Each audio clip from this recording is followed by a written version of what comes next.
Last 60 दिनमा नेपालमा धेरै ठुलठुला घटनाहरू घटेको छ।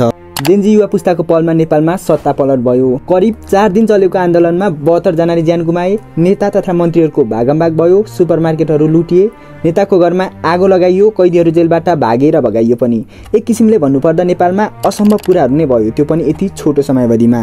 जेनजी सन् 1996 देखि 2012 को बीचमा जन्मिएको युवा पुस्तालाई जेनजी भनिन्छ र यिनै उमेर समूहको मानिसहरूले नेपालमा यस्ता परिवर्तन गरेका छन्।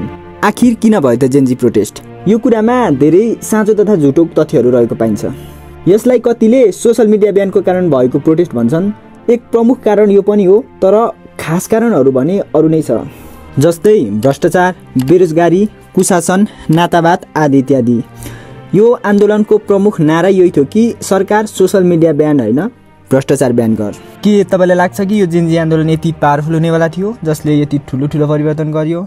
हो, जेनजी आन्दोलन पावरफुल नै भयो, तर पावरफुल हुनेवाला भने थिएन। यो त एक प्रकारको सोशल मिडिया ट्रेन्ड मात्र थियो।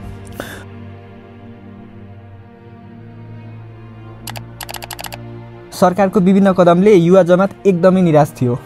भ्रष्टाचार, कुशासन, नातावाद, बेरोजगारी आदिले टप लेभलमा पुगिसकेको जनताको फ्रस्ट्रेसन सरकारको यो अर्को कदमले भने लेभल क्रस नै गरिदियो, जसकारण जेनजी युवा पुस्ता सडकमा उत्रियो एक शान्तिपूर्ण तौरमा प्रोटेस्ट गर्न भनी।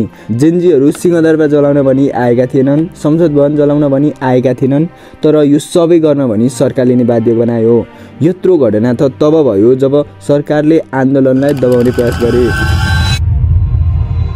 जसकारण आन्दोलनको पहिलो दिनमै 19 जनाको ज्यान गयो। त्यसपछि अझ ठुलो आन्दोलन त सेप्टेम्बर 9 मा सुरु भयो। 19 जनाको ज्यान लिएर आन्दोलन रोक्न खोजेको सरकारले यो आन्दोलनलाई पनि राजावादीको आन्दोलन जस्तै सम्झिरहेको थियो।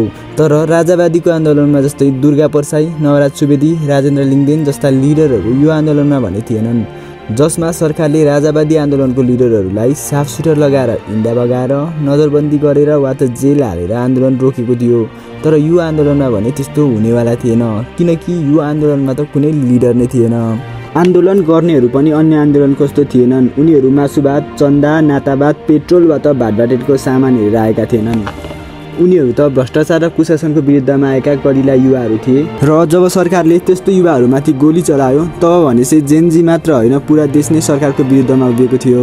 त्यसपछि मात्र यत्रा घटना र परिवर्तनहरू सम्भव भए। खैर, जनता तथा जेनजीहरूले केही नेताहरूलाई भगाउन त सफल भएका छन्, तर अझै पनि ठुला परिवर्तनहरू भने देख्न पाएको छैन।